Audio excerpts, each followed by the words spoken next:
Hello world, it's Satin Tekri. Welcome back to our new video of JavaScript tutorial. ये हमारा fourth video है। इस video में हम बात करेंगे, जैसे कि आपने थंबनेल और टाइटल में देखा कि इस वीडियो में हम डेटा टाइप के बारे में बात करेंगे। सबसे पहले मैं आपको बता दूं कि मैंने जावास्क्रिप्ट की प्लेलिस्ट क्रिएट की है। अगर आपको जावास्क्रिप्ट स्टार्टिंग से लेकर एंड तक सीखना है तो इस प्लेलिस्ट को फॉलो करें। मैंने प्लेलिस्ट की लिंक डिस्क्रिप्शन में दी है, तो आप प्लीज़ चेक करें। इस प्लेलिस्ट में हमने जावास्क्रिप्ट के एक एक टॉपिक को डीपली कवर किया है, जिससे कि आपको जावास्क्रिप्ट की फुल अंडरस्टैंडिंग हो जाए।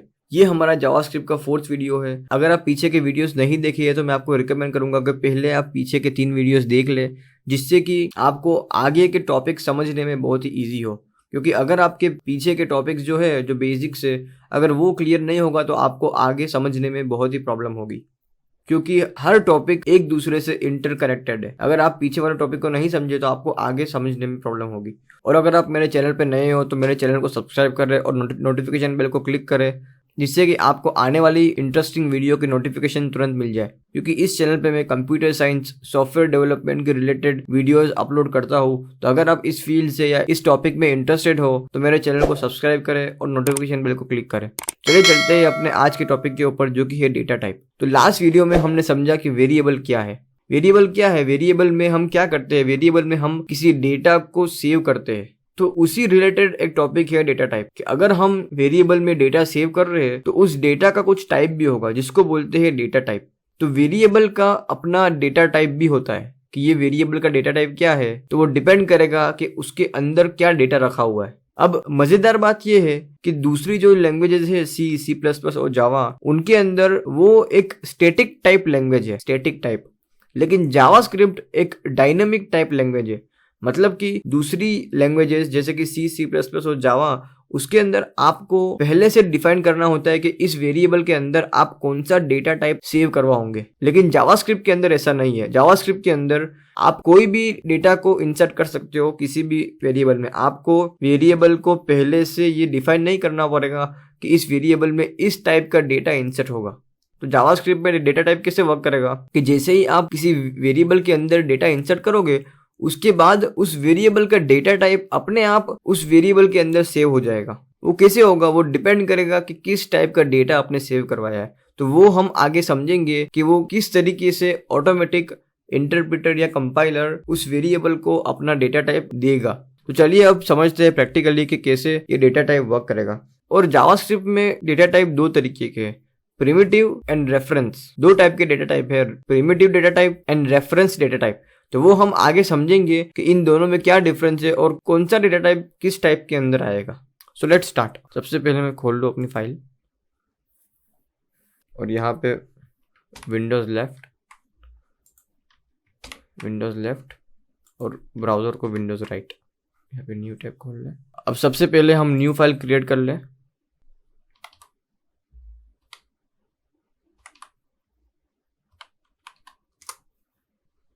और यहाँ पे भी चेंज कर ले tutorial4, कंट्रोल सेव। और अब सबसे पहले देखिए कि ये फाइल वर्क कर रही है कि नहीं कर रही है।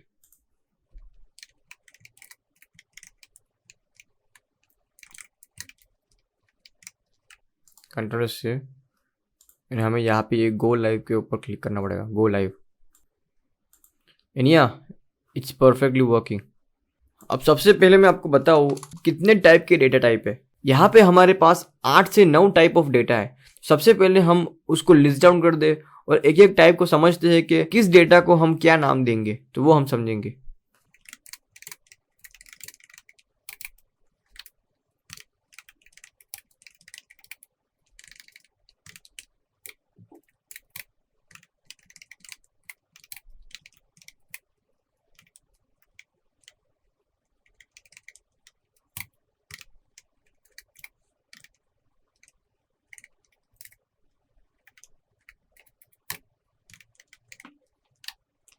तो हमारे पास यहाँ पे स्ट्रिंग, नंबर, बुलियन, नल, अनडिफाइंड, ऑब्जेक्ट, एरे और डेट, इतने डेटा टाइप है। तो एक बार हम एक एक टाइप को देखेंगे और देखेंगे कि किस डेटा को हम किस टाइप के अंदर रखेंगे। So let's see. सबसे पहले हम देखेंगे स्ट्रिंग। सो लास्ट वीडियो में हमने देखा कि वेरिएबल को कैसे क्रिएट करते हैं। लेट और उसके बाद वेरिएबल नेम, यहाँ पे देते हैं हम str, जिससे कि वो पता चलेगा कि स्ट्रिंग है। अब स्ट्रिंग टाइप ऑफ डेटा कैसे होता है कि डबल कोट के अंदर आप जो भी लिखोगे तो वो स्ट्रिंग होगा, डबल कोट और सिंगल कोट दोनों को स्ट्रिंग वो काउंट करेगा। यहाँ पे हम लिखते हैं हातिम टेकरी। और अगर आपको किसी वेरिएबल का डेटा टाइप चेक करना है तो उसके लिए एक फंक्शन है जो कि है टाइप ऑफ करके आप वेरिएबल नेम को लिखेंगे तो उस वेरिएबल का जो डेटा टाइप होगा वो प्रिंट कर देगा। तो यहाँ पे हम उस फंक्शन को यूज करेंगे, उस फंक्शन की मदद से हम समझेंगे कि किस डेटा का टाइप क्या होगा।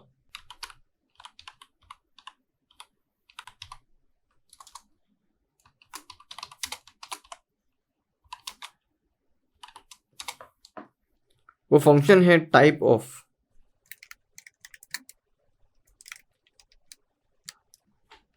यहाँ पे पहले हम कंसोल खोल दे, राइट क्लिक करके इंस्पेक्ट और फिर कंसोल को खोले, यहाँ पे इसको बंद करें, control S save, and it's print data type of string. Sorry, data type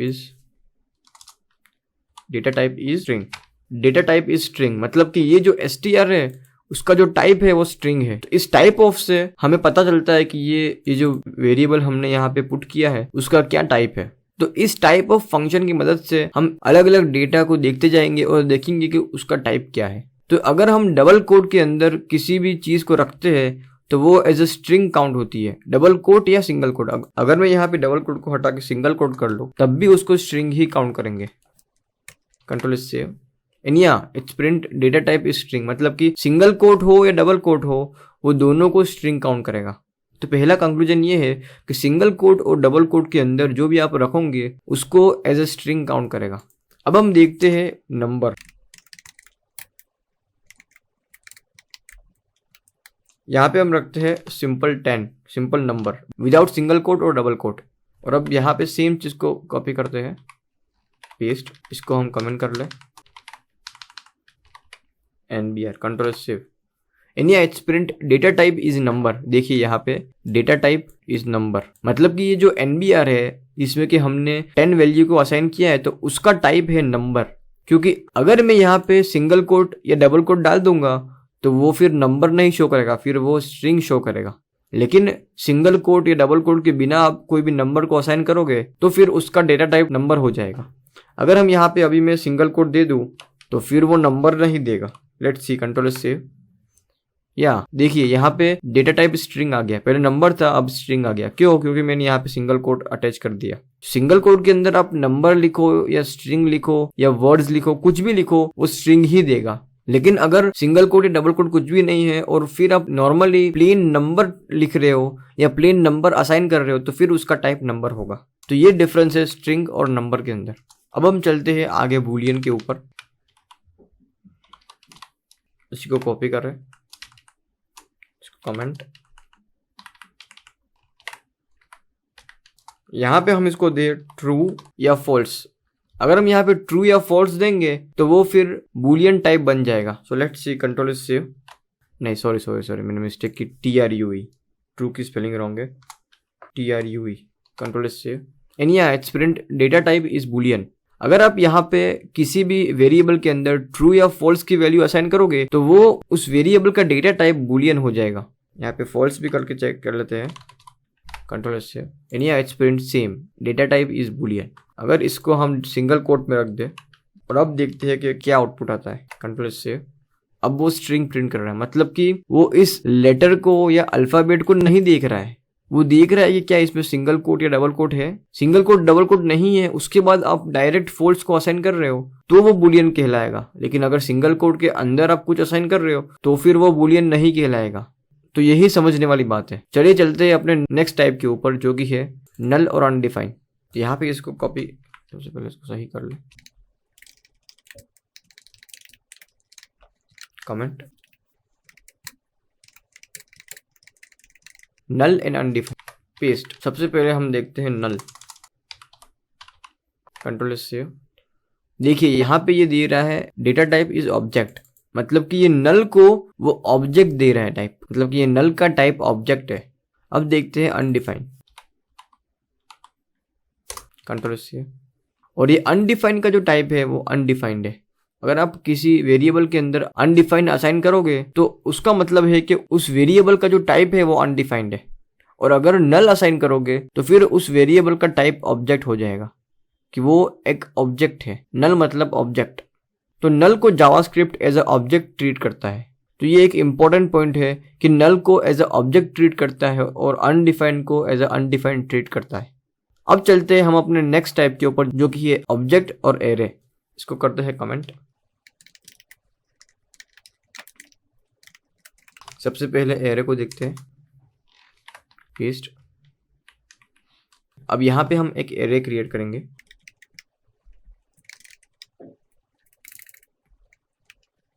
control S save and या it's print data type is object. जब हम एरे क्रिएट किया और उस एरे का टाइप चेक कर रहे हैं तो एरे का टाइप भी ऑब्जेक्ट आ रहा है। अब देखते हैं ऑब्जेक्ट का टाइप क्या आता है। ऑब्वियस है कि ऑब्जेक्ट का टाइप तो ऑब्जेक्ट ही होगा। उसके बाद भी हम एक बार चेक कर लेते हैं कि जब हमने एरे क्रिएट किया। अब यहाँ पे एरे में एक बात समझने वाली है कि अगर आप यहाँ पे एरे के अंदर, जावास्क्रिप्ट के अंदर खास बात यह है कि एरे के अंदर आप मल्टीपल टाइप ऑफ डेटा भी इंसर्ट कर सकते हो। ये जरूरी नहीं है कि आपको same type of data insert करना है। तो यहाँ पे आप स्ट्रिंग भी इंसर्ट कर सकते हो बीच के अंदर। Hatim control S save. अब देखते हैं कि आपको क्वेश्चन होगा कि इसके अंदर तो नंबर और स्ट्रिंग दोनों टाइप ऑफ डेटा है इस एरे के अंदर, लेकिन ये मैटर नहीं करता है। अगर आपने एरे क्रिएट किया है तो उसका मतलब उस एरे को वो एज अ ऑब्जेक्ट टाइप लेगा। फिर उस एरे के अंदर आप जो भी रख दो, स्ट्रिंग, नंबर या कोई मिक्सचर डेटा आप डाल दो, उससे कोई फर्क नहीं पड़ेगा क्योंकि आपने एरे क्रिएट किया है। एरे का मतलब वो एज अ ऑब्जेक्ट ही काउंट करेगा। अब आप उस एरे के अंदर स्ट्रिंग, नंबर, ये सब मिक्सचर डेटा आप अंदर इंसर्ट करोगे तो उससे कोई मतलब नहीं है। आप कोई भी टाइप ऑफ डेटा उसमें इंसर्ट करो, अगर वो एरे है तो वो एज अ ऑब्जेक्ट ही काउंट होगा। अब देखते हैं हम object type.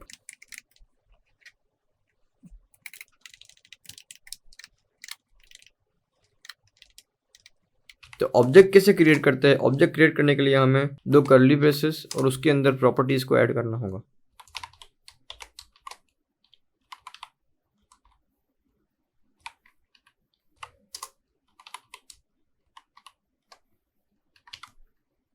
Control save and या it's print data type is object. अब ऑब्जेक्ट के अंदर तो ऑब्वियस है कि वो ऑब्जेक्ट ही देगा, कि ऑब्जेक्ट का डेटा टाइप भी ऑब्जेक्ट ही है। अब उसके बाद आप कोई भी टाइप ऑफ डेटा अंदर इंसर्ट करो। यहाँ पे अगर मैं इसको स्ट्रिंग से हटा के नंबर भी कर दूं, कंट्रोल सेव, उसके बाद भी उसका टाइप ऑब्जेक्ट ही रहेगा। तो ये एरे और ऑब्जेक्ट दोनों ऑब्जेक्ट टाइप के अंदर फॉलो होते हैं। तो यहाँ तक हमने समझ लिया कि जावास्क्रिप्ट के अंदर कितने टाइप ऑफ डेटा होते हैं और किस डेटा को क्या नाम देते हैं, वो भी हमने देख लिया अलग अलग डेटा को प्रिंट करके। अब हम चलते हैं प्रिमिटिव और रेफरेंस टाइप ऑफ डेटा क्या है। प्रिमिटिव और रेफरेंस टाइप ऑफ डेटा में क्या डिफरेंस है? So let's go.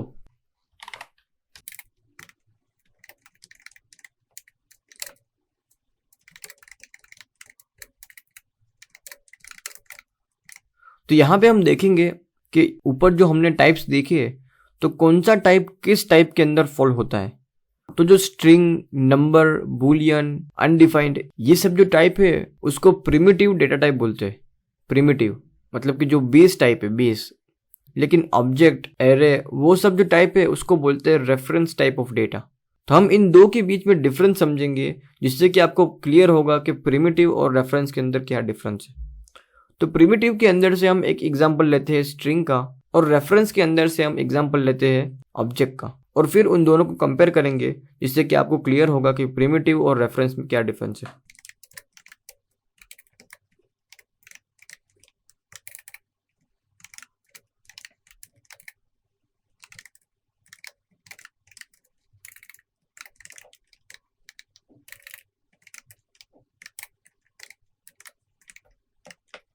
यहाँ पे हमने दो वेरिएबल क्रिएट किया, एक है स्ट्रिंग टाइप जो कि है हातिम, और एक है ऑब्जेक्ट जिसके अंदर दो प्रॉपर्टी है, नेम एंड एज। नेम के अंदर हमने एज ए स्ट्रिंग HT दिया है और एज के अंदर हमने 23 नंबर दिया है, 23 एज ए नंबर टाइप। तो ये जो str वेरिएबल है वो एक प्रिमिटिव टाइप है, और ये जो ऑब्जेक्ट, जो obj जो वेरिएबल है, वो रेफरेंस टाइप ऑफ वेरिएबल है क्योंकि वो एक ऑब्जेक्ट है। तो यहाँ पे सबसे पहले हम मेंशन कर लें प्रिमिटिव टाइप, और ये रेफरेंस टाइप। अब जो समझने वाली बात वो ये है कि अगर हम एक और वेरिएबल क्रिएट करें str2 और फिर उसके अंदर str को असाइन करें, कंट्रोल सेव, और उसी तरीके से हम एक ऑब्जेक्ट का दूसरा वेरिएबल क्रिएट करते हैं obj2 और उसके अंदर हम obj को असाइन करते हैं जो कि है हमारा पहला ऑब्जेक्ट। Control S save.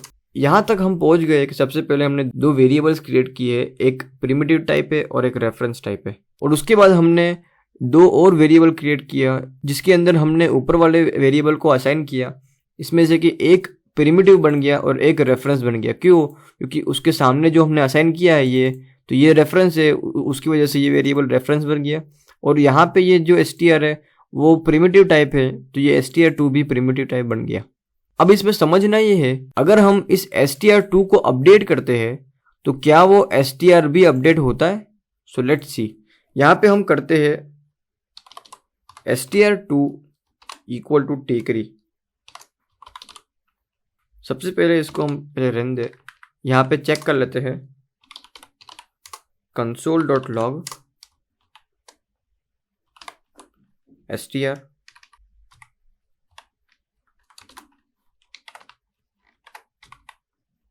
और str2 कंट्रोल सेव एंड या it's print Hatim perfectly.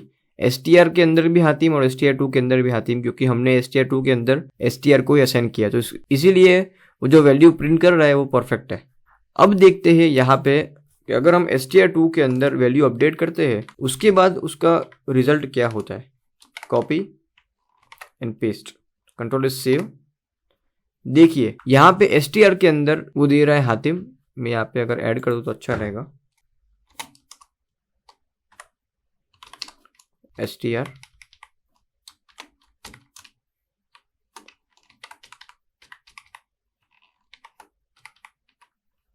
str2 control save.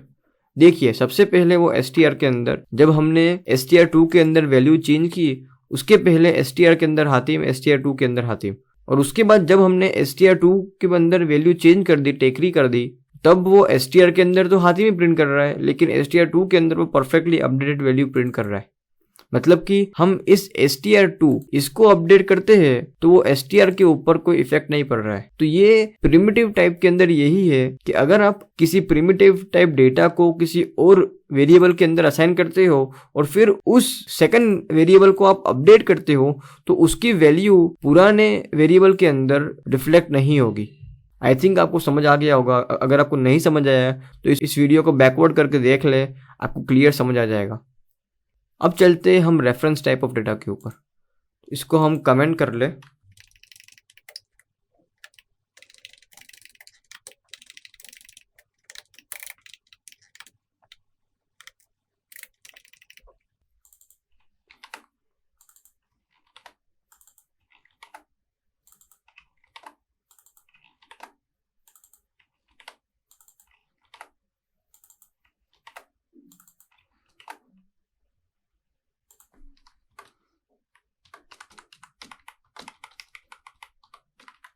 अब यहाँ पे हम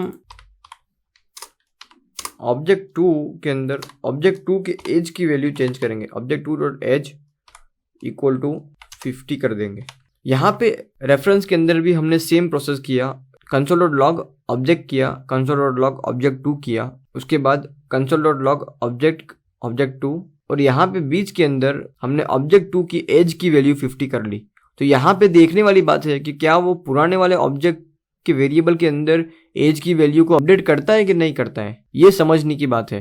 क्योंकि प्रिमिटिव टाइप डेटा जो कि हमने लास्ट देखा स्ट्रिंग के अंदर तो वो अपडेट नहीं कर रहा है, वो सिर्फ एक ही वेरिएबल के अंदर अपडेट कर रहा है, लेकिन जो उसके साथ जो लिंक्ड है उसके अंदर वो वैल्यू अपडेट नहीं कर रहा है। तो अब यहाँ पे देखते हैं कंट्रोल सेव। सॉरी हमें यहाँ पे ये ऑब्जेक्ट है, तो ऑब्जेक्ट को एक्सेस करने के लिए हमें इस फंक्शन को यूज करना पड़ेगा json.stringify।